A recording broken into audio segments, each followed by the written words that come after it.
Hey, welcome to the Sharpe Way Show. It is 7 p.m. on the East Coast, so you got to look at my handsome mug.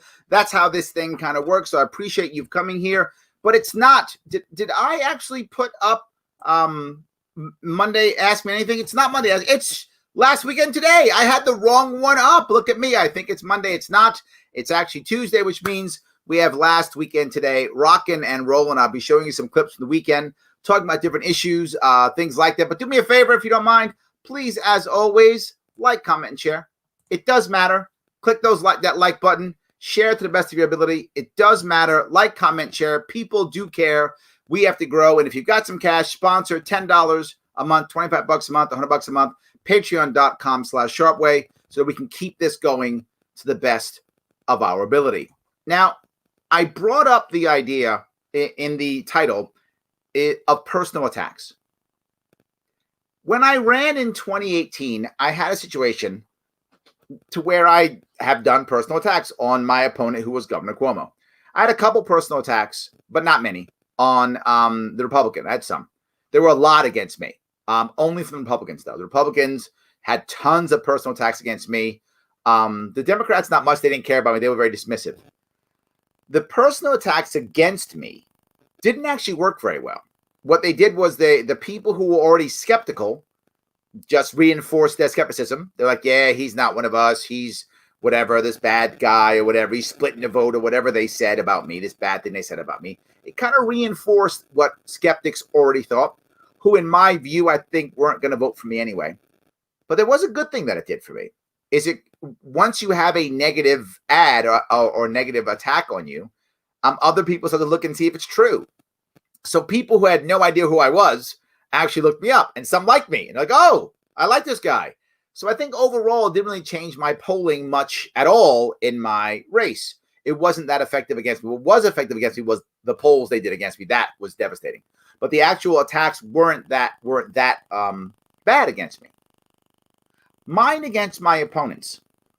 The problem is mine against my Republican opponent were okay. They worked a bit because I tried to base them on truth. But the number one thing I did was once I did a personal attack, I then immediately backed it up with actual plans on what I would do. So I basically said, this is a problem. Here's why they won't do anything. And here is what I'll do. That was my whole response. There's a problem. I have an answer. You agree there's a problem. I have an answer. That was the thing I did relatively well during my campaign, particularly at the end of the campaign. I started doing better at that point. But at the end of the campaign, I found myself in a desperate position. And those of you who were around me during the campaign realized in the final months of the campaign, it became screaming obvious I wasn't going to win or even do well, right in the final months of the campaign. When I first started with a year and a half to go, I was very upbeat and thought, that's it. I'm going to win this thing. I have a chance. As months went on, I began to realize, okay, first place is not going to happen. But second place, that could happen. I still had that hope. And eventually even that began to dwindle. By the time it was about 2 or 3 months out, I was realizing it wasn't looking good, and I was desperate to get third place, hoping with some miracle to get second, but really trying to get third place was my more of my goal at that point, and more realistic in my head of what I could achieve. So I got desperate.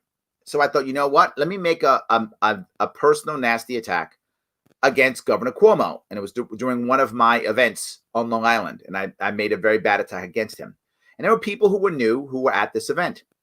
And while many of them liked it, and many of the people who liked me were like, yeah, get him, right? The people who already liked me were like, yeah, get Cuomo. We like him, right? Whatever. We like the attacks, pitchforks and torches.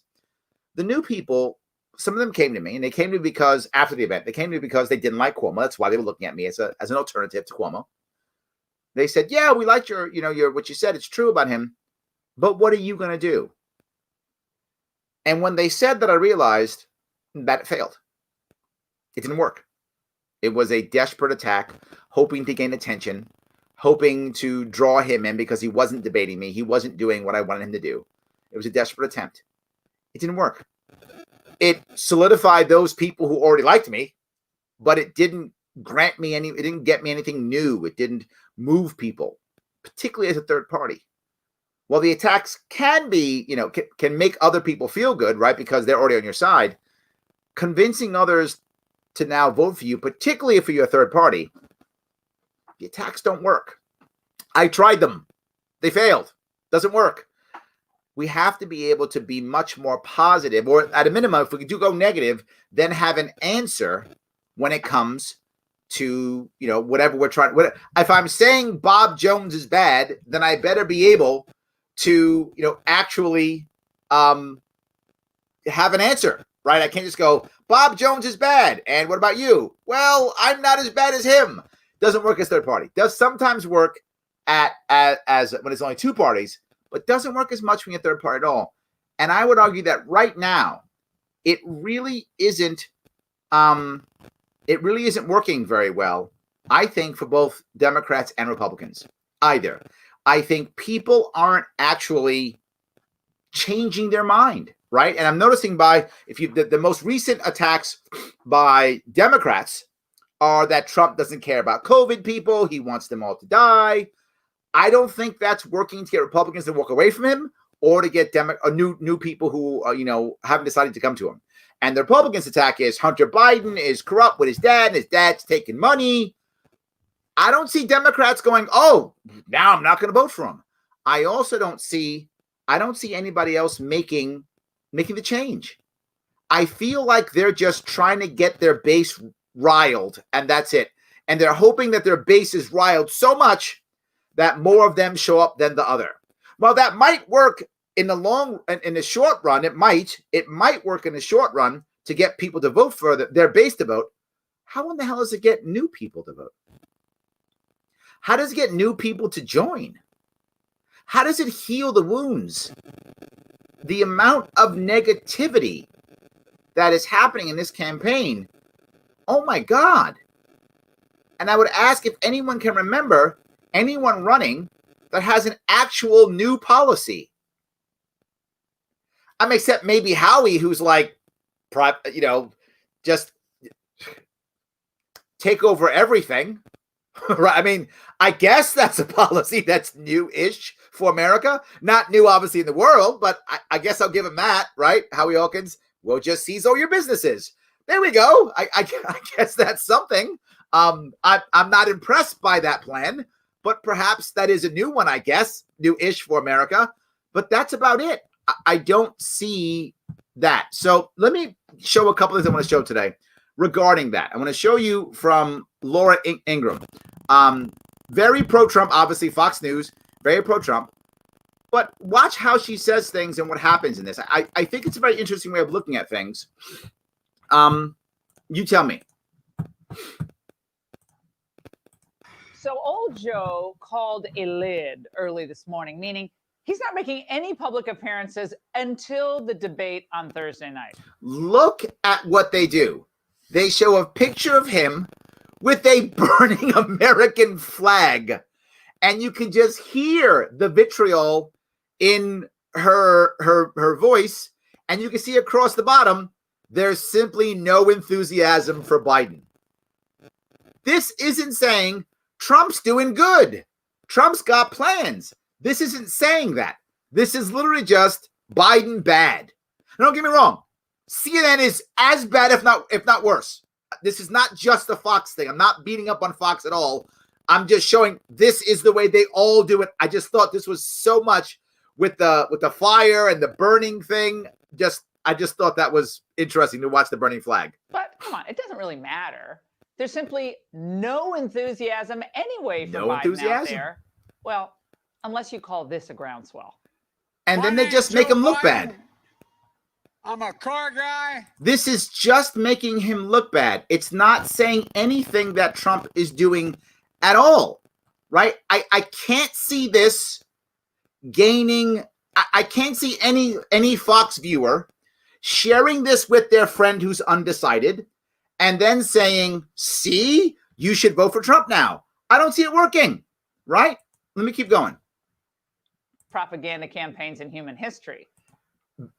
Most propaganda. Okay, this I got to hear. One of the greatest propaganda campaigns in human history. Okay, no, that's not true.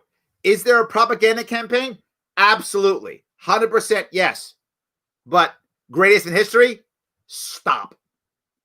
That's not true, right? That's the exaggeration that both sides do so much. It's 100%. It's the greatest in history that no one's ever seen. Stop. I don't know.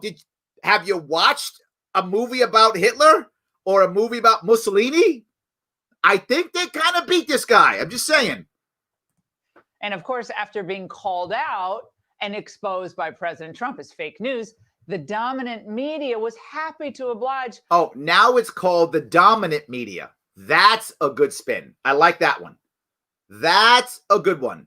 The dominant media. Because they can't do a mainstream media because Fox is part of that, right? It's a thing they use. I like the dominant media. Called out by Trump. And as soon as they called it by Trump, now everyone who didn't like Trump now loves Trump. Of course not. This isn't helpful at all. By amplifying the campaign's pitch. Really the only one that they have, which is that Biden, if you elect him, he's going to get us back to normal. But I got to tell you, she's right. Biden will get us back to normal. That's the pitch. And what she hasn't figured out, is she just said what Democrats want her to say. That's exactly what they're talking about, right? The Democrats want that to be true. Their entire pitch is, you don't be enthusiastic about Biden. Just settle for Biden. It's not Trump. That's the entire Democrat pitch. Can you think about actual the Democratic Party having actual policies that are really different? No, it isn't that. It's, we'll get you back to normal. That's the entire thing. So how does anyone who's watching Fox, right, share this with their friend who isn't decided and get them to change? And that's my point. It doesn't. All this is, it riles up those who are already on board. And I'm bringing this up particularly for us. Many of us who are watching are third-party people. You're either Green, Libertarian, Independent, Constitution. I know many of you are. Most of you are Libertarians. Yelling at how bad the opponent is doesn't gain us votes. It solidifies ours, yes, but it doesn't gain us votes. This is a perfect example of that. No one's changing their mind because of what she's saying. Are they maybe, I'm assuming, getting people to yell and scream, yeah, the Trump's the people, yeah, sure. But you're just rallying your base. No one's being changed. He's so nice. Normalcy. Did you see that the way she literally was like, oh, he's so nice? Like that's a bad thing. Like that's a terrible thing. Be a big part of the pitch that Joe Biden is somebody who will allow the country to return to normalcy. Let's get back to normal. Steady the ship. This is a decency check. That's what I'm talking about. This Joe Biden presents. She's literally saying what she's saying. What the Biden team is saying as a joke, but the Biden team wants this to be the message. They want this to be the message. If anyone is a friend who likes Fox News and says, "Hey, friend, you shouldn't vote for Biden, vote for Trump," look at this. They're gonna go, "No, that's what they said on MSNBC too." But there is a problem here that many people aren't getting. And for those of you who support Trump, this is hurting Trump, by the way. For those of you who support Trump, if you're listening, the nice piece does matter. Remember, politics is not just logical. It's also emotional, and in fact, more emotional than logical. It is logical too, don't get me wrong. It's also logical. However, it is more emotional than logical. Now, for some people, they shift, right? Depending on what you're talking about, different people. I'm talking for the overall electorate, the people who go in there and vote. The average person, it is far more emotional than it is logical. And if Trump keeps doing what he does best, which is which is show power, but he doesn't show any empathy, and they mock niceness, Trump is going to suffer. What I've been seeing from the Trump crowd, right? They tease Biden about saying, well, Biden's not coming out, he's staying in. Yeah, but who's coming out for Biden? All of his surrogates. And all they're saying is, Joe Biden's the nicest guy. He's so nice. He's so wonderful. He's so nice. And then Republicans laugh at that. Meanwhile, Democrats are eating it up. And the person in the middle is going, do I want a nice guy? Kind of does matter. Kind of does matter. When Trump got his biggest bump, it was right after the Republican convention. And why was that? Because at the Republican convention, They showed a nice side of Trump. Remember, he was doing that new naturalization ceremony. He pardoned a guy. Come on, he looked great, right? He was looking great. Look at him. Now he's just, I'm mad at you guy. Not a good look. Not a good look. Biden's looking better. Now, again, I'm not saying he's going to win. I have no idea he's going to win. All I'm saying is I learned my lesson as third party, right? I learned my lesson. And then this here, they're not making Trump look nice. Even within Fox. Fox is making him look strong because that's, without question, Trump's skill is projecting strength. Clearly, that's his strength, right? He projects strength well. But a good general idea of a definition of charisma is strength plus warmth. You've got to mix them together to create charisma, right? If you're just warm, you come across as kind of weak, and people don't like voting for weak people. If you just project strength and no warmth, you come across as a jerk. And right now, some of the stuff Trump is saying, he's coming across like a jerk. He really is. And I'll give you the piece that CNN jumped on. This is CNN now, which of course is everything Trump does is bad. He's the worst no matter what. But this is what CNN did. CNN jumped all over it. And I got to give, this was a smart move by CNN. Watch what they did. Today, we're covering the coronavirus crisis in the. I love that. Today, only today, there's literally a body count to the left of her. Literally, there's a body count to the left of her. Just today. This body count's been here for at least 6 months, maybe more. At least 6 months. I don't remember how long. I'm sure it's at least 6 months. It might be 8 months, but it's at least 6 months for sure.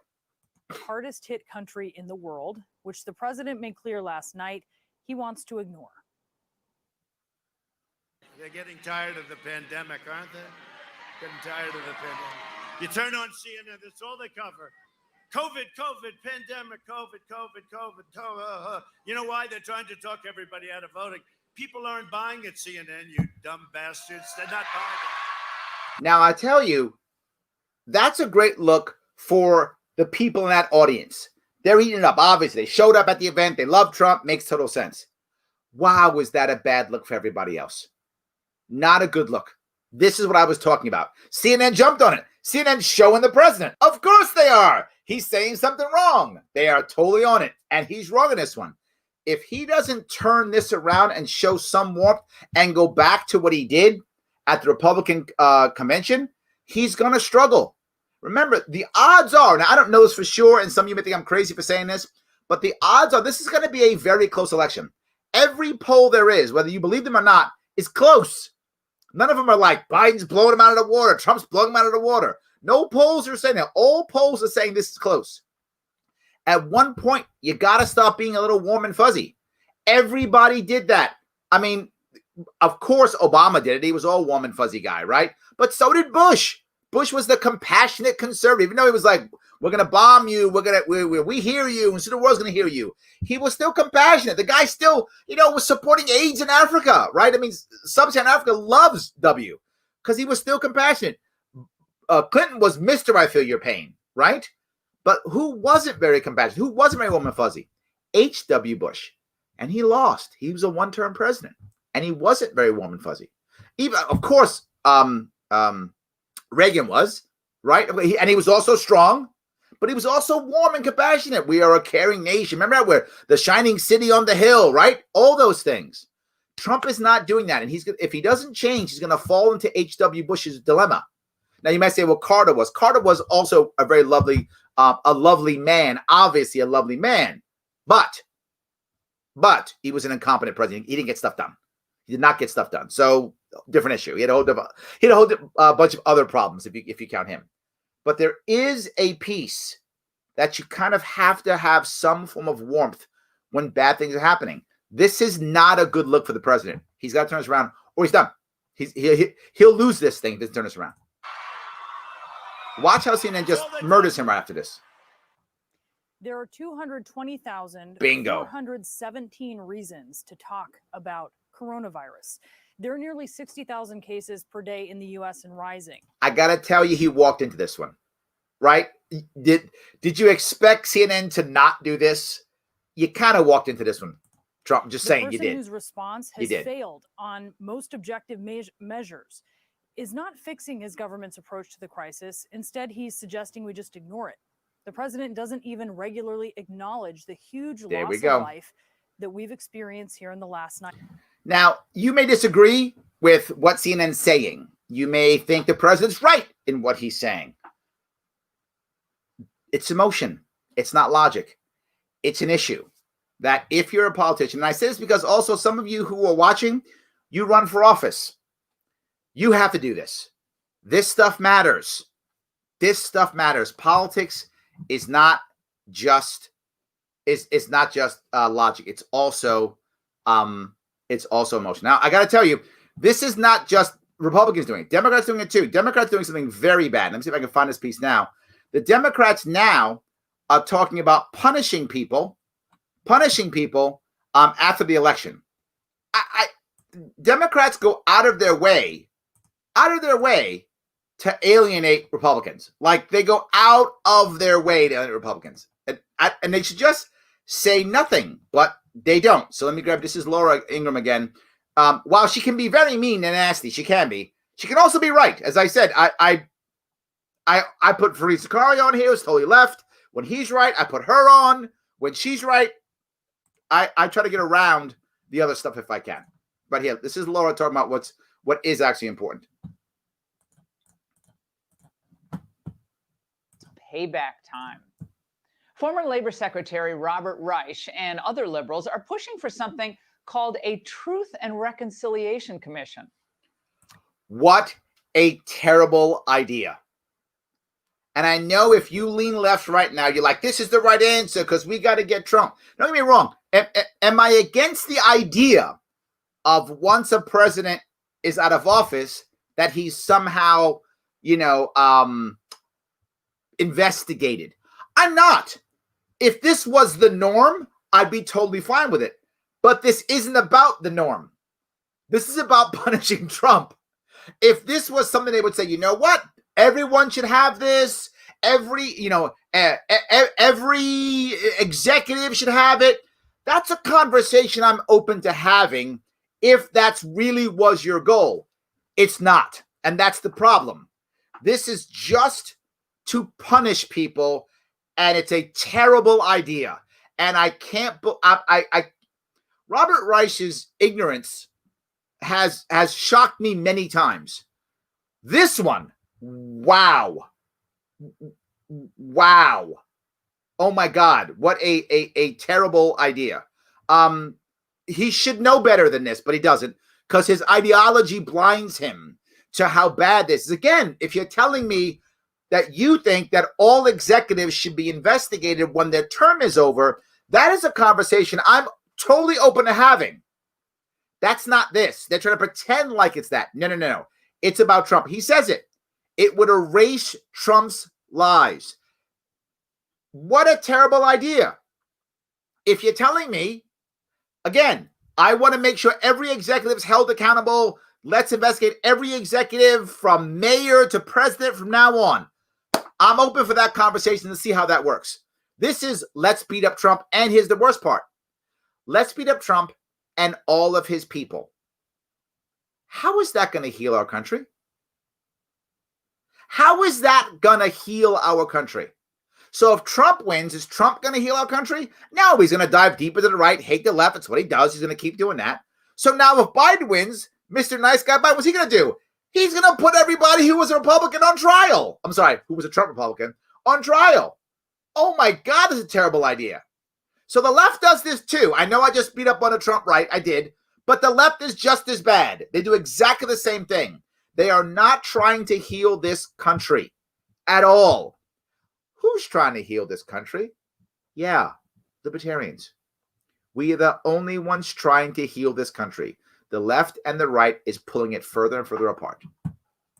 When this nightmare is over, it would erase Trump's lies, comfort those who have been harmed by his hatefulness, and name every official, politician, executive, and media mogul whose greed and cowardice enabled this catastrophe. So let's get a list. What could go wrong when you just create a list of enemies of the state? What could go wrong? Let's see. If only we had, I don't know, hundreds of years of evidence of that going wrong every time. Oh, wait, we do. It always goes wrong. This is a terrible idea. And for Robert Rice to even put this out, when I first saw it, I was hoping it was one of those lies, one of those, fake deep fakes. I was hoping that, but oh my God, no, it's real. Well, the more recent inspiration for all of this goes back to the post-apartheid era in South Africa. In other words, if you voted for or ever supported Trump, how could you do that? You're a little better than the same people who threw Nelson Mandela in prison. Probably worse. Yes, that's where we are right now. So that'll heal the country, right? That'll make Republicans decide they want to vote for Biden now. That'll work. I am blown away by how bad that is. It's just terrible. Both sides are tearing this to pieces. And I feel like there's nowhere, but this is the first time I got to do this one because this is personal to me. This is personal to me because it's my state. This is back in 2014. This is my governor, Governor Cuomo. You're seeing that play out in New York. This is him talking. The Republican Party candidates are running against the SAFE Act. You're running against the SAFE Act, clearly you're evil. It was voted for by moderate Republicans who run the Senate. That's true. Republicans, Democrats together voted the SAFE Act in New York State, and then, of course, decided now we hate it. Their problem is not me. Of course not. It's never him. His Majesty is perfect. All hail the king. And the Democrats. Their problem is themselves because they're just bad people, clearly. Who are they? Are they these extreme conservatives who are? Here's extreme conservatives. Right to life, pro-assault weapon, anti-gay. That's who they are. Because if that's who they are and they're the extreme conservatives, they have no place in the state of New York. That was my governor. So if you are against the SAFE Act, pro-life, anti-gay, you have no place in New York State. That's what my current governor, who is now serving his third term, said about 6 years ago. This isn't new. It's just getting worse. Democrats and Republicans, it's just getting worse. And again, literally, I quoted him. That wasn't my words. That was his words. Bad, bad, and bad. Nothing actually makes this get any better. Now you might say, well, wait a minute, Larry. Why in the world would we do this? It's because if we keep fighting each other, the elites keep winning. The elites keep winning. So anyway, let me quickly grab some comments. A lot of comments coming up. I want to grab these. Then I'm happy. I have a couple things I want to show you after that, talking about the elites winning. But let me grab some comments if I can. So a couple of those. Larry 2022. Thank you, Artie. Appreciate that. Love it. Thank you so much. I get 2024 also. I got to run twice. What are you guys trying to kill me? I love it. Yes. Hey, Larry, why didn't you run for president instead of Joe? I get this question all the time. And there's a reason why I didn't run. And there's actually several of them. One of them is because to run for president is a full-time, massive undertaking that would take 1.5 years to do. It took me 1.5 years to run for governor. I couldn't put that time in. And I wasn't prepared to take your time, your money, your hopes, and your energy and throw it in the garbage if I couldn't give you all of me. When I run, I ask a lot of all of you, and I always do. And you guys know it. When I'm running, I'm asking you to show up. I'm asking you to give me money. I'm asking you to do sine waves. I'm asking a lot of you. But I don't have a problem doing that when I'm busting my ass too, right? If I'm out there busting my rump, I ask you to bust your rump, right? If I'm out there giving my own money, for those who don't know, when I started my governor campaign, I started by writing myself a check for $10,000. My money was in the campaign. So yeah, I'm asking for your money. Absolutely. I put my money in. You can put your money in. But if I'm just going to go out there, I couldn't afford to do that this time. I took 1.5 years off. I didn't work for 1.5 years in 2017 and 2018. I live in New York City. I have a wife and 2 kids. My wife doesn't work. You can imagine what my finances were. There was physically no way for me to do that. And I couldn't give the time and energy. Now, why did I agree to jump on board with Judge Jim Gray? Because that was the VP. And the vice presidential slot in the Libertarian Party is support staff. And that I could do. I could give the judge support staff. I was happy to do that. and he agreed the same way I agreed. And he was the only candidate, with the exception of Vermin Supreme, believe it or not. Vermin Supreme actually asked me early. I didn't believe he could raise the money. I didn't believe he could raise the money. So, but he actually asked me on early. Besides that, only Judge Jim Gray said, hey, Larry, why don't you be my vice president? I believe in the same way you believe in us making impact by focusing on small states, winning a state, getting a gold state, supporting all our candidates for the next 4 years. He believed in what I talked about, which is what I've been talking about since 2016. Since 2016, I said back in the Gary Johnson days, 50 states plan to run for president is a terrible idea. It's not going to work. Bad idea. You have to run locally to try to win at least one state. If you try to win at least one, I think you can trump the 4 or 5 state plan. Once you start polling very well in one of those states, that becomes national news. And then you can explode outside of that, which means you've got to start running a year and a half early so that the first year of your campaign is focused on those 4, 5, 6 states, so that by the time we're in this frame, you're already national news because you were polling at whatever, 25% in Wyoming or 30% in New Mexico or something like that. You then become national news. So once you become national news, you can then cross the rest of the country because you get money. That's how I did it in New York State. I ran in areas where there are hardly any people. Nothing was really happening. I got press there. That got me to be bigger and better and stronger because of starting in that area. I learned my lessons from 2018. No one wanted to hear me, sadly, except for the judge. And that the Libertarian Party went, we don't care that Larry lost, is still here, and has lessons to teach us. We want people who can recite our platform. Well, that's who you got. Good luck.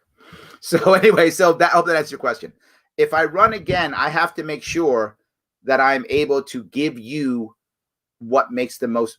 If I can give you all that I am, then I'll run. I'm not running as a vanity. Like so many people are like, you could run, you could be top of the ticket. What the hell do I care? What do I get? Lots of people have been top of our ticket. So what are they all of a sudden better, smarter, faster? No, I don't need that. What it's a vanity project? I have a show with my name on it. I'm good. I don't require the vanity project of being the top of the ticket or whatever the case may be. I want to make impact. This is a sacrifice of time and money and energy. Yours too, not just mine, yours too. And if I'm going to do that, then I'd be able to give you results. There are people who only gave me $20, $10, and people who gave me thousands. I want those people to look back and go, I'm glad I gave that guy that money. I gave that Larry Sharpe $50. I'm glad. I'm very glad. That guy busted his rump for me. That guy's still killing it for me. You know what? I'm glad I gave him $50. I'll give him another 50 next time. That's what I want. I don't want people going, why'd I give that guy $100? That was stupid. Too many of our candidates have that. I understand volunteer burnout is real. Donor burnout is real. Activist burnout is real. I don't want to be part of that. I want to be part of when you jump on my campaign, we're doing something. We're doing something. Well, people don't realize I've only run once. I don't count running for a VP for 2 weeks. That's not a run. I only ran one time. Since that, I've been making impact to the best of my ability without running. You don't have to run to make impact. It's not required. It can work, not required. I'm trying to make impact without running. So I hope I was long, but I hope I answered your question. So yes. Going live during the Indiana government debate when rainwater. I'm listening to you though. Is that happening right now? I didn't realize that. I just always go at 7. I didn't know when the debate was. I apologize. I like Rainwater. I'm going to have him on my show, by the way, next week. Rainwater's coming on my show next week. So, yes, I'm back in action. I am doing that. Yes. Larry the Cuomo plant Sharpe, as ridiculous now as it was 2 years ago. Absolutely. Yes. What's up, Larry? Vote Joe 2020 donated. Thank you, Steve from Texas. I appreciate that. Yes, absolutely. You are one of the few people in government that has a plan and ideas. I'm trying our best to get everyone to understand that. Absolutely. I need to do a better job at this, no doubt. I often say I can hear my inner Larry Sharpe saying, be nicer to them. Well, you know what you can also think of? Just give them some respect, right? I will do better. At that point where I resent the duopoly voters for choosing to remain slaves. Any advice for young libertarians that struggle with that, such as myself? Yes. If you're a real libertarian, yes, I just used that phrase, real libertarian. If you are, then you understand that people own their own lives. They own their own lives. Which means if they don't want to be free, they don't have to be free. And lots of people don't want to be free. The issue is, can we just let them go not be free and not bother us?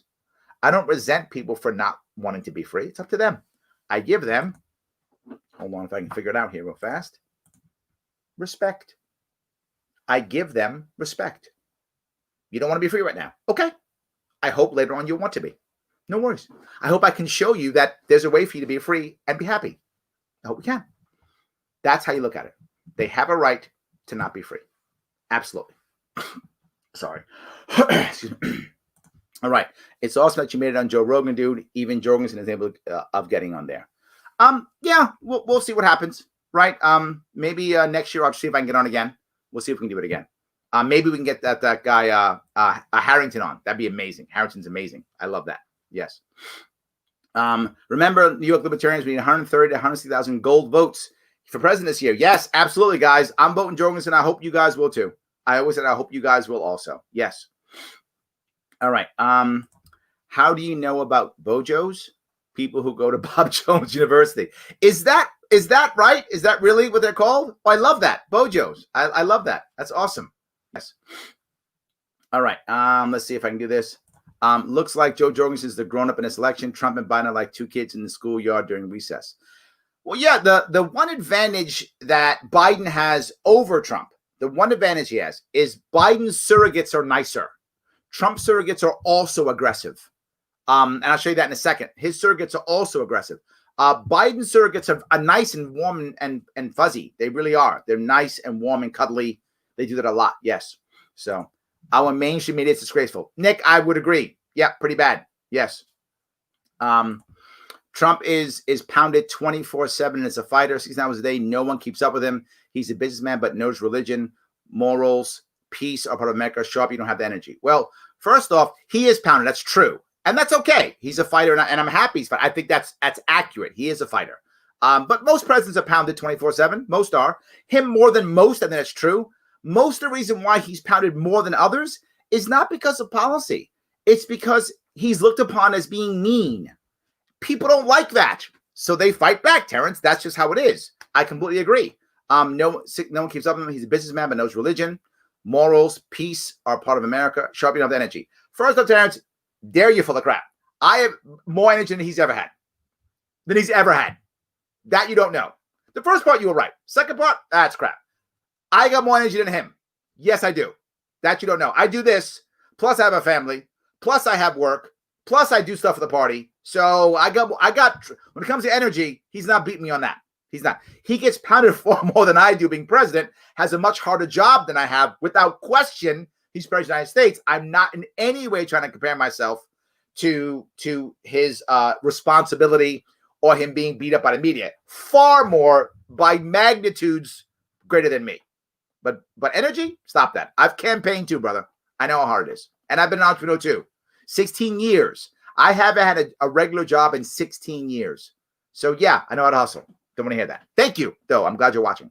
So this is not news. That's good. That is very cute. Okay, let's see if I can keep going. My Facebook is full of this crap. Isn't everybody's? Yes. Yes, everyone's is. 100%.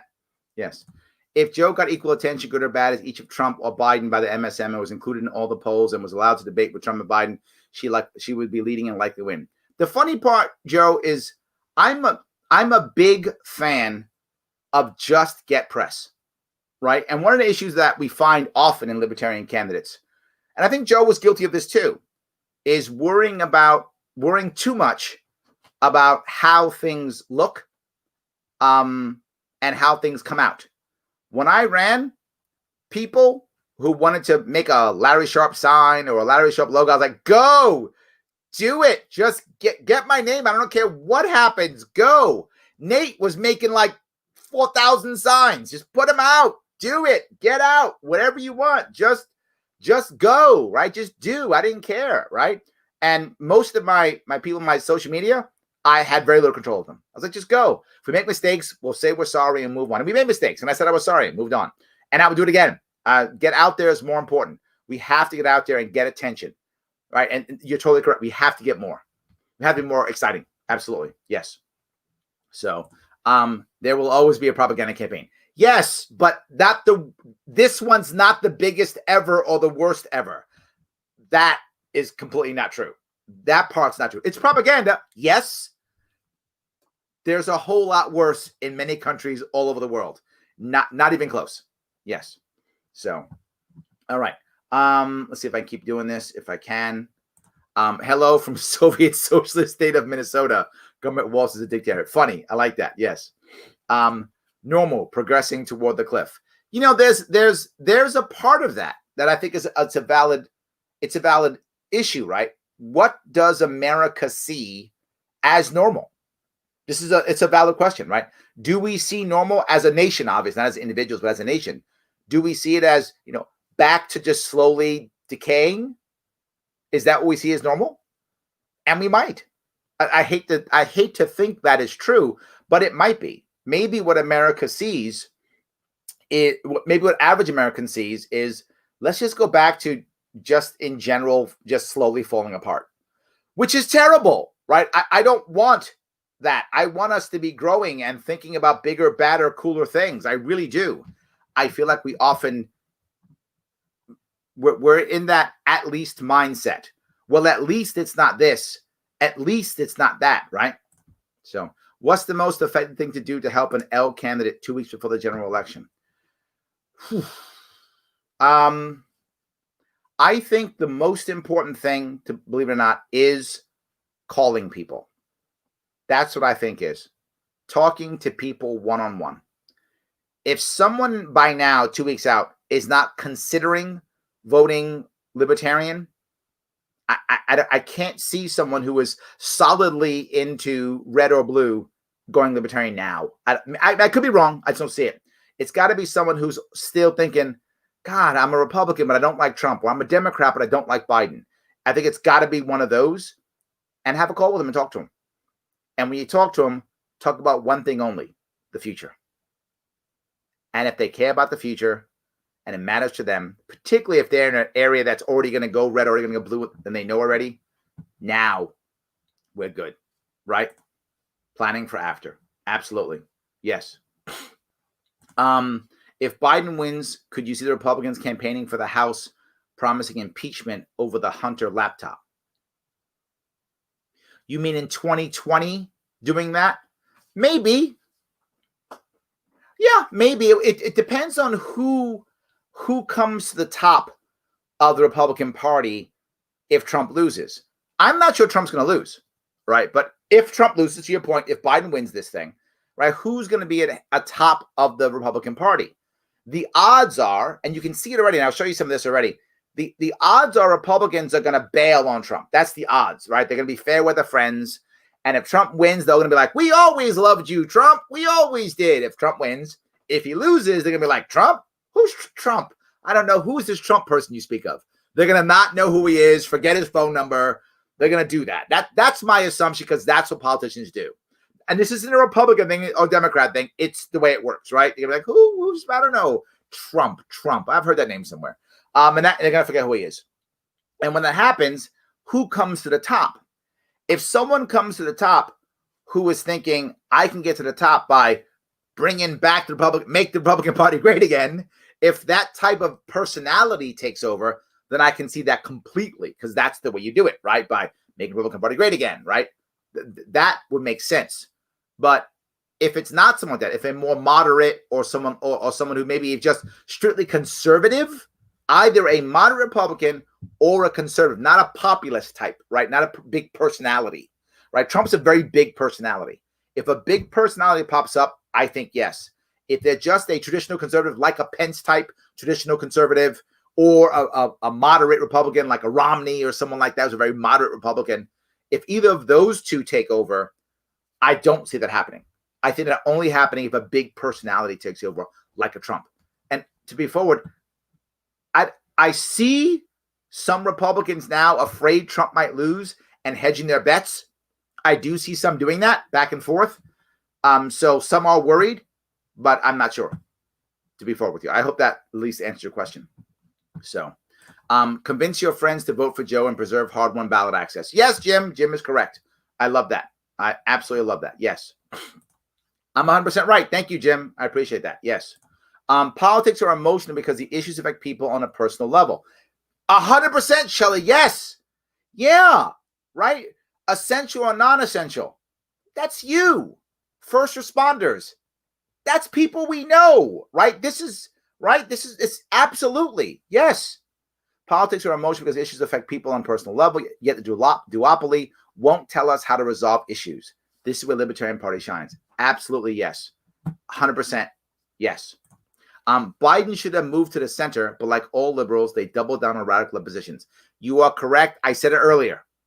If I was advising Trump versus advising Biden, if I was advising Trump, I'd be telling Trump, dude, you gotta back off, take your foot off the gas, right? You gotta show a little bit of warmth, a little bit of love, huggy stuff. You gotta do some of that. You're always pushing power, and that's great, but it's too much now. You gotta hammer back a little bit and show some of that warmth. You gotta do that, or you're gonna lose this thing.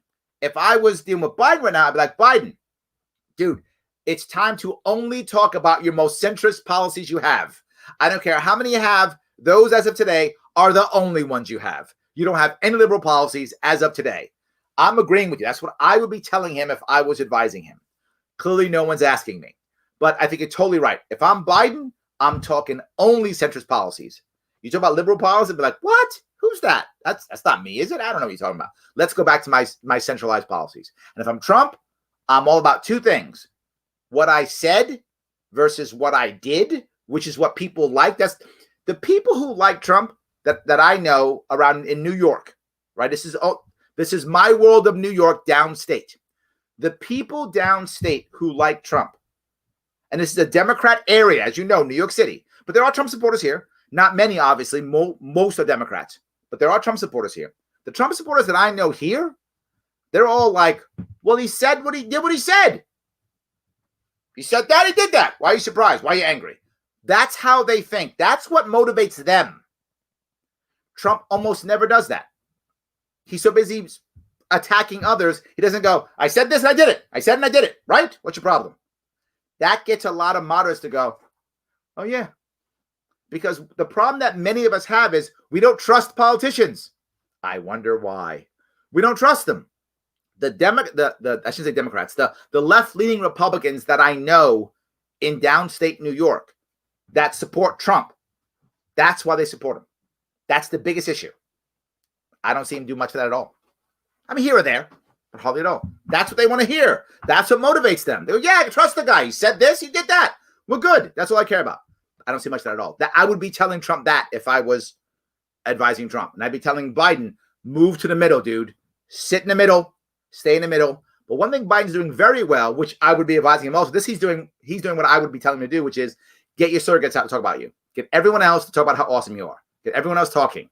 You just stay in the basement. Get everyone else out to talk about you. This way he doesn't fall over himself. It's actually a smart move. I think it's the right. I'm glad he's doing it for himself. That's a smart move, right? Trump can't really because he's the guy, right? He's the big personality. Biden's not a big personality. They're different people. So not everyone responds well to strength only. You're right. Most people don't respond well to only strength, right? Strength only works well if you're 100% on my side, right? You are my sword enforcing my will. But if I'm not 100% on board with you, I want to hear some compassion, some warmth, something like that. Absolutely. Yes. So, all right. See if I can keep going here. All right. No polls are accurate. You know, there's a part. Yeah. I don't know. Yeah. Yes. Yeah. Not crazy at all, Larry. I think the same thing. Good. So I'm not nuts. I love that. Yes. Yes. If third-party candidates cause the election to get thrown into Congress, for whom will Congress vote? I don't see that happening at all. I think I see zero chance of that happening. I don't know who they vote for. I assume Trump, because Trump controls more states. Republicans control more states. If it goes to Congress, each state gets to decide, gets one vote. Republicans control 26 out of 52 states. 50 states, not 52. Because 26 times 2, sorry. 26 out of 50 states. So odds are Trump, because each state gets one vote. and there are more Republican-run assemblies than there are Democrat-run assemblies. 26 out of 50. So my assumption is that Trump would win if it goes to Congress. A third party would have to actually win a full state outright. That was my whole point that I was talking earlier, which is why a 50-state plan doesn't work. It has to be 4 to 5 states, win 1, 2, or 3 states, have a chance of going to Congress. That breaks the 26 Republicans have, a chance for their party to win. With the current way we're doing things, it doesn't work. There are 26 states run by Republicans. Trump wins. This goes to Congress, Trump's president. So that's what I believe. If this goes to Congress, Trump wins. All right. Let's see if I can keep going here. Trump, Carter is one of the best people in our nation, but a horrible president. I can't fight that. I can't fight that. Yeah. Okay. Yes. I can't really fight that. Yes. Yes. CNN and Fox like oil and water. The two never mix. Nicely done. All right. I want to grab a couple more things if I could real fast. There a couple of things. What I'm going to bring up is Fareed talking about something else I'm going to bring up, which is the idea of how the people at the top are still winning, right? They're still winning, right? It's why would we fight?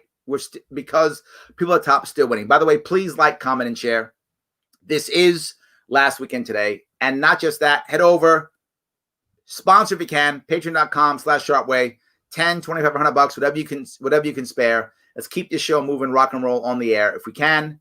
And of course, like, comment, and share. This is Fareed Zakaria from Last Weekend. And he brings up a point about what should be happening with COVID, but it isn't. And he expresses some reasons why. Of course, he goes where he always goes. He starts kind of like, see, government bad. And then, of course, he turns hard left because he's Fareed. Pandemics should be the great equalizer. Yes, they should. Everyone, rich and poor, black and white, urban and rural. After all, even the president of the United States contracted the virus. Absolutely. His points are valid, right? These should be, pandemics should be great equalizers, right? Absolutely, they should be. But COVID-19 has actually had the opposite effect. Mm-hmm. Early indications suggest the virus is ushering in the greatest rise in economic inequality in decades. I literally warned everyone of this 7 months ago. If you were paying attention, I was saying this is going to create another massive wealth gap. And he's now saying, yep, here it goes. Both globally and within the United States. Yep. Despite all the concern about inequality within America, it's worth noting that global inequality, the gap between the richest and poorest around the world, had declined over the last few decades. Yes. Thanks to the rise of China, India, and other countries. But hold on. Thanks to the rise of India, China, and other countries. So globally, poverty's gone down. What was happening? Could it be capitalism? Yeah. Could it be that all these countries became more capitalist and we had more of a global capitalist economy? Could be that, but what are you going to do? The share of people living in abject poverty, under $2 a day, is less than a quarter of what it was in 1990. Yep. But an astonishing set of statistics compiled by The Economist shows how years of progress are being undone in months. Years of progress undone in months. Why? The World Bank estimates that about 100 million people are falling back into extreme poverty this year. Oh my God. Sub-Saharan Africa, which had enjoyed positive economic growth Watch this. every year for the last 25 years, off the cliff, will enter negative territory Boom. in 2020. Off the cliff. The World Food Program, recipient of this year's Nobel Peace Oh my Prize, God, everything's estimates collapsing. that the numbers facing acute hunger will double this year to 260. Look at this, hungry people. The Gates Foundation warns that vaccination rates for children are as low as they were more than 2 decades ago. Yep. Behind all these statistics are individual human beings. Absolutely. Who are starving or sick. Starving. Their children wasting away, desperate and deprived of Why? hope. The divide between rich and poor is stark even in the United States. Absolutely. 2 new studies. Nothing but bad stuff. But everything he said, due to Corona, the pandemic is pushing people into poverty. That's a lie. All the data he said, 100% true. But if you go backward, it's a few pieces. What does it say? The human cost of the coronavirus. Two new studies estimate that The pandemic is pushing people into poverty. No, that's not true. The government response is doing all of this damage. Let me say it again so we get it clear for the people in the back. The government response is doing this. It does not mean that corona is not real, that COVID is not real. Of course it's real. What coronavirus does is hurt, harm, and or kill human beings. That it does. Absolutely, that's true. Particularly the elderly, particularly them, but it either hurts, harms, or kills them. Yes, it does. Absolutely. It doesn't crush economies. It doesn't make people lose their jobs. It doesn't do any of that. The government response does that. Only a government response. What capitalism grew, only government could crush. Only government could crush. between 6 and 8 million people have been pushed into poverty over the last few months. Between 6 and 8 million Americans pushed into poverty because of the pandemic. No, because of the government response to the pandemic. As federal relief has dried up. Millions of Americans cannot pay their electric bills. Can't pay the and are bills. Skipping meals. to Skipping save meals. cash.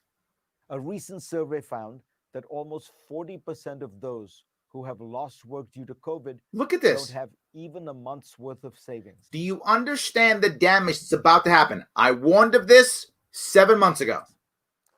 I put up some graphs a few weeks ago. Watch that this I graph. want to put up again because Thank they you. really capture the economic hardship and divide.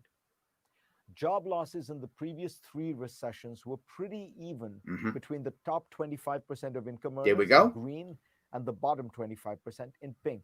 There we go. But in the current recession, Look how bad that the is. top 25% have bounced back completely, while the bottom 25% have cratered. Yes. Look at that line. We can see how this has happened.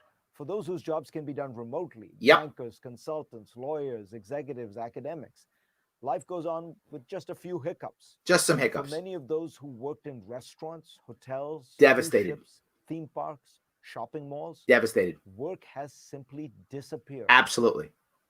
The tragedy is that we know what needs to be done. Oh, here we go. We know what needs to be done. Fareed, you talked about what you just said was, look at all the horrible things that happened. I said, government caused all these horrible things. You didn't say that. You said the pandemic. I don't know how a coronavirus goes and it shuts businesses down, but I guess in your world it does that. This is kind of like how guns just kill people magically, maybe. Similar idea. Okay, keep going. In March, Congress and the administration Of course, Congress. Of course. What else could possibly save us besides Congress? acted swiftly and boldly to pass a massive relief and stimulus package, which was so successful that it seems to have made many in Washington complacent. It has now largely expired, Yep. and the two parties are back to their partisan warfare. The Democrats are right to want a much larger relief package They're right, because what else would there be except a much larger relief package? What other possible answer could you have besides that? than the administration is offering. Cities and states should not be punished for the collapse in tax revenues that resulted from the pandemic. They shouldn't be punished from the collapse of tax revenues from the pandemic. I'm curious. So state governments shouldn't be punished because of the lack of taxes that came because of the pandemic. Who shut down the economy? Oh, that would be state governments. So they shouldn't be responsible for what they did. That's what he just said. Of course. But surely the best path for the country is for the Surely. Democrats to accept the concessions they have extracted from Republicans and then push for more after Election Day. See, just write more checks, write more checks, write more checks. While I love Fareed, he has tons of real good information, and his info's often very correct. Yet again, there's nothing except throw more money at the problem, throw more money at the problem, and that's it. We never learn. It doesn't matter what we do. We never learn. The elites keep winning and everyone else keeps losing. And we just keep rinse, repeat, rinse, repeat, rinse, repeat, rinse, repeat. Let me grab a couple more of these if I can. So Cuomo gives 0 shits on the people of New York State. That's true. Absolutely. Yes. Also true. Yes. Il Duce Cuomo doesn't care about anything other anyone unless it's the face of the president's of a dollar bill. True. Absolutely. Yes. DR elitist politics. Remember WOPR from War Games movie, A Strange Game. The only winning move is not to play. Yes, absolutely. 100%. Spike ran with Vermin early on, funnily enough. He did, but he was talking about running before he had Spike, Paul. This is very early on. Him and I discussed it briefly. So this, and then he went, I was like, no, and he went with Spike, which good for him. Good for him. I said, no, good for him. So yes. So absolutely. So volunteer burnout is 100% real. Yes, it's been nonstop running Joe's campaign on. Yes, Artie, it is. I know it's a real thing. And I respect my volunteers. I respect my activists. I respect my donors. And I'm not prepared to punish you guys. I'm not prepared to punish myself. That's it. I'll punish all of you if I punish myself. You hear me say all the time, I can't point my finger at you until I point it at myself first. Right? If I point it at myself, I'm happy punishing you all as long as I punish you guys too. Me too. It's fine. You're the kind of person America needs to help. Thank you, Jonathan. I appreciate that. Yes. Rainwater for governor. Yes. I'm hoping to have him on my show next week. Ricky, I had him on my show twice already. He is great. Absolutely. Yes. 100%. Yes. And it is Ricky Harrington. Yes, it is. He's great. I love that. 100%. How do we reach the Democrats? I have an easier time with Trumpers in New York. Yes, I've had the same issue. If you notice on the Sharpe Way, I often have politicians on. It's hard to get Democrats, people from the left on. It's difficult to get the left on. As a general rule, when the left and right disagree with libertarians, the left tends to be very dismissive. They just dismiss us. They don't talk to us. They ignore us. They don't. So it's hard to connect because they're very dismissive. I have reached out to so many local Democrats, literally people who are running for office in my district. Like in my district, I could vote for you. I'm not gonna, but I could vote for you in my district.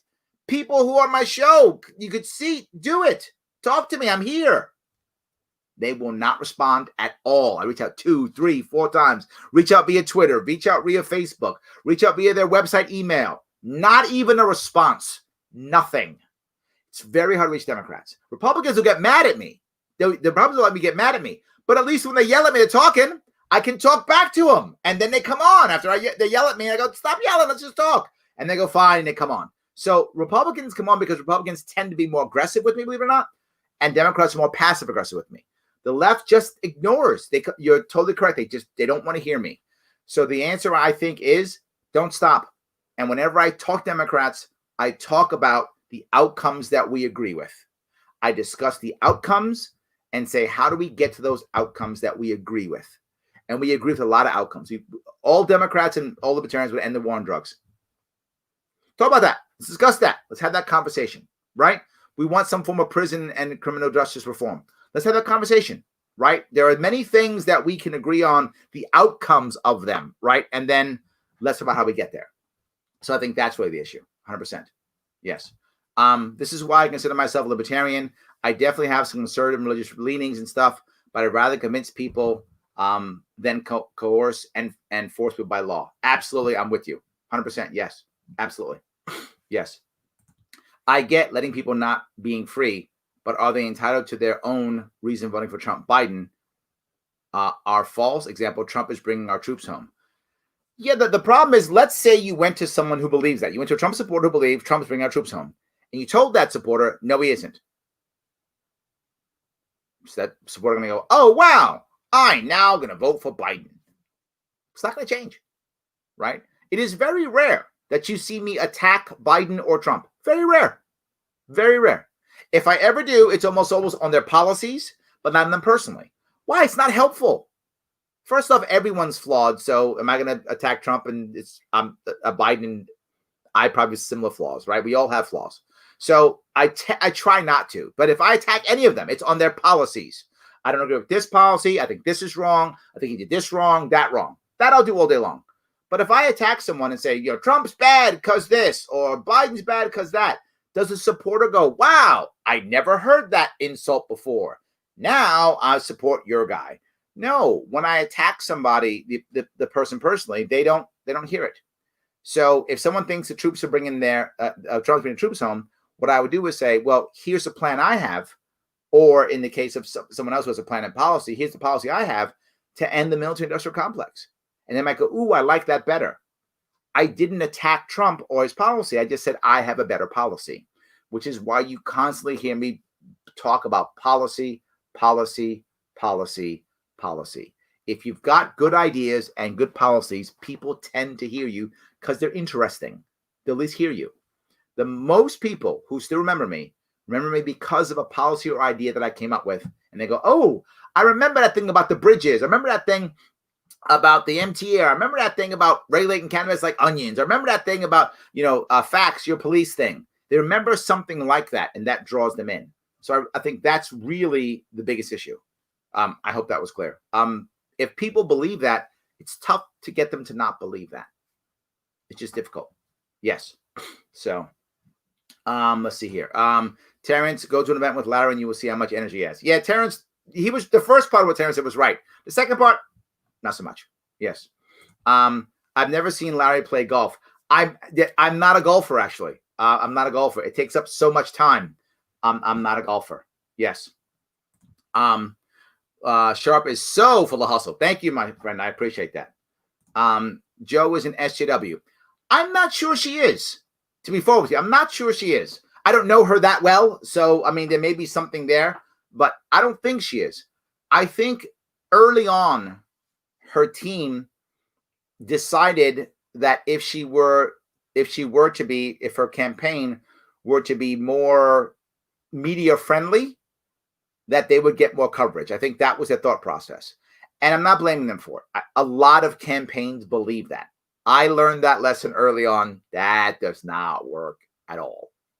Doesn't work. If anything, you got to be more aggressive, more forward, more boisterous. If anything, give me more. If anything, I mean, I was sometimes, very boisterous in my campaign. And that's when I got the most, coverage. When I would actually do the media's job for them, right, is when I got the most coverage, right? Usually when people would, and I do it to this day. If you have noticed, very often when the media, if any of you have seen me do a media interview at an event, I had several recently, often I get on the news. Why? I literally give them sound bites. It's very rare they have to ask me more than one question. They'll ask me one question, and I'll give them 3 minutes, all cut up into small sound bites, and bump, and bump, and bump, bump, bump, and then they go, oh, great, I'm done. And they pull a sound bite out and they give it to them. That's what they want. You do the media's job. Being friendly to them doesn't really matter. Doing their job for them is what they want, right? In fact, if you give them juicy stuff, that's what they really want. So I'm not sure if she is. I think her team made an error early on and was never able to recover from that. That's what I really think is true. I think the team believed that that was the right way of going, and they did. And also, they don't know any better. They spend time attacking Trump and attacking Biden, and that's what happens when you do that. So, yes. Okay. Let's see if I can keep going. Let's see. A little off topic. What's your libertarian solution to zoning laws? Zoning laws are very local, so I'm not really sure that's a very broad question. I'm not necessarily against zoning laws in theory, but in reality, they tend to not work. So I think, you want to try to have, I think a better way of having zoning laws is having more communities. What I mean by that is, for example, you have those housing communities, right? Housing communities, people all agree in advance. This is how this is going to work. If you don't like it, you don't join the housing community. So I think if you have more communities and less city control, as a general rule, zoning will begin to fix itself. But it's very local. I mean, sometimes zoning works relatively well, and not everyone is unhappy with zoning laws. And if your community is pretty happy with the zoning laws, why would I want to change them? I'd only want to change them if you're unhappy with the zoning laws, or if zoning laws by default assist in eminent domain. If your zoning laws in your area assist with eminent domain, that I'm against. But the concept, I'm not necessarily against. So I guess I'm not answering it very well. It's a broad question. But as a general rule, I want more local community control. The more local community control we have, I think better off. And the more early on that you have, here is where we live, here's the agreements that we have in advance. Are you going to make that? Are you going to join that community or not? Generally speaking, you're going to have better results. NYLP needs phone bankers. Yes, for those of you who want to help us out by making those phone calls I talked about, talk to Artie right there, connect him to that, and let him know that you want to be connected so that we can get some more phone bankers. We desperately need them. Absolutely true. Yes, there we go. Give me numbers in the script and I'm on it. Absolutely, yes.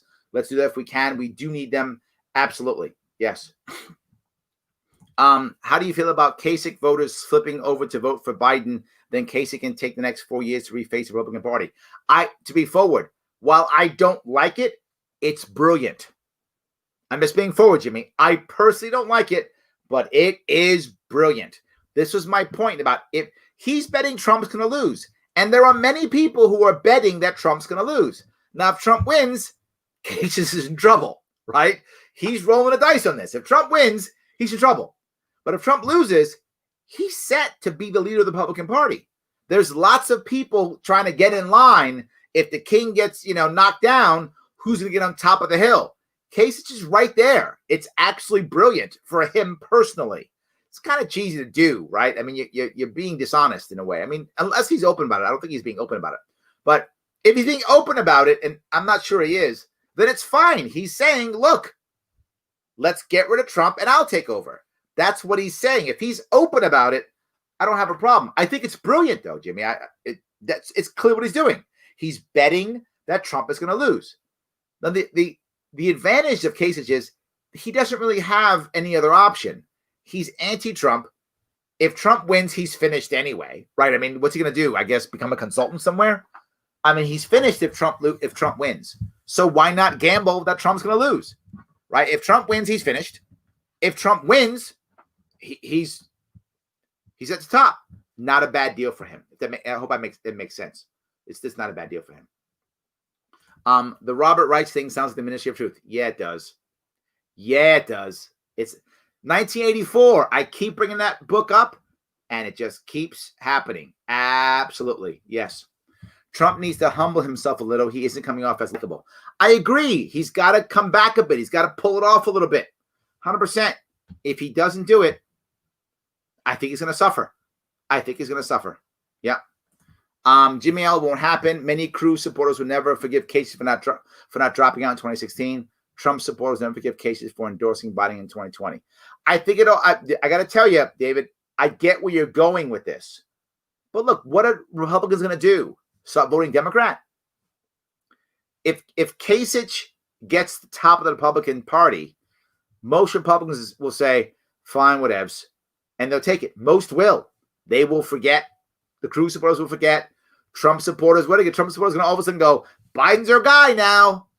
They're not gonna, right? If Trump gets kicked to the curb, if he loses, which he won't go easy. He will fight if that's true. He'll absolutely fight if that happens. But I think that the Republicans will follow Kasich because if it works, if Kasich does become the top guy, I think they'll follow him. They'll absolutely follow him. Yes. So, let's see here. If you had to pick one state to implement your state plan, which would it be? We were doing some polling. We actually had a pack ready to do some polling for us. So we were starting to do polling, and there were several states we were looking at. It was Wyoming, New Mexico, South Dakota. I remember those three. Wyoming, New Mexico, and South Dakota were three that we were looking at. There were two others I've actually forgot. Was it Nevada?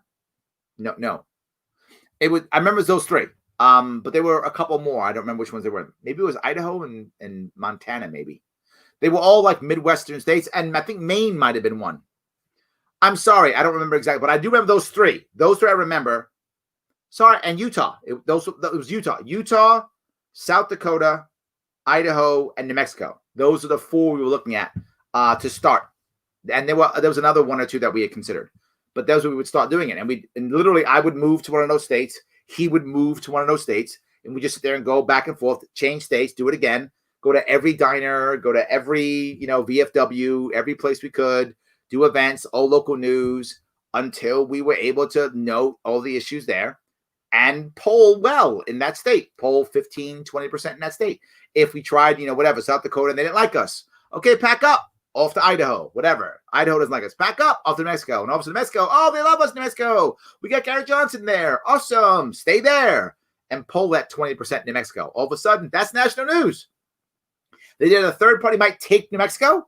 That's national news. Once that's national news, now we can go replace, because now the money comes in. But again, that has to begin far before nomination, right? It should start earlier if at all possible. And if I was running for president, I would have started that, December of last year, maybe even before that.